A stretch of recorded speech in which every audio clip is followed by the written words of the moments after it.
రాజన్న సిరిసిల్ల జిల్లా వేములవాడ నియోజకవర్గం ప్రభుత్వ విప్ ఆది శ్రీనివాస గారు ఈ మధ్య కాలంలోనే రహదారి రోడ్డు పనులు స్టార్ట్ చేశారు. అవి ఎంతవరకు జరిగినాయి అని చెప్పేసి దగ్గర ఉండి కూడా వీక్షిస్తున్నారు. ఒకసారి చూద్దాము.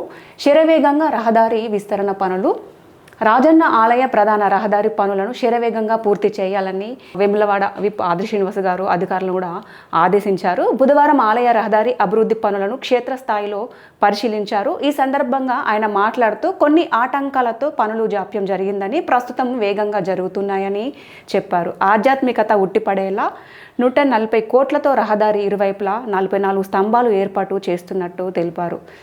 సో ఇదండి, 144 కోట్లతో రహదారి పనులు అయితే స్టార్ట్ చేశారు. తొందరగా పనులు కంప్లీట్ చేయాలని చెప్పేసి అయితే వారు అధికారులకు ఆదేశించారు. సో ముఖ్యంగా ఆధ్యాత్మిక ఉట్టిపడేలా కూడా 44 స్తంభాలతో ఏర్పాటు చేస్తున్నారు. మన వేములవాడ రహదారి ఏర్పాటైన తర్వాత కూడా చాలా చక్కగా ఉంటుంది. ముఖ్యంగా ఆధ్యాత్మిక ఉట్టిపడేలా కూడా ఉంటుంది అని చెప్పేసి వారు మాట్లాడారు. సో ఒక్కసారి ఇక్కడ మన వేములవాడ ఆది శ్రీనివాస్ విప్ గారు కూడా అంటే మ్యాప్ను కూడా పరిశీలిస్తున్నారు. ఎంతవరకు వచ్చింది, మరి ఇంకేమేమి ఏర్పాట్లు చేయాలని చెప్పేసి కూడా దగ్గరుండి అధికారులతో మ్యాప్ను కూడా పరిశీలిస్తున్నారు.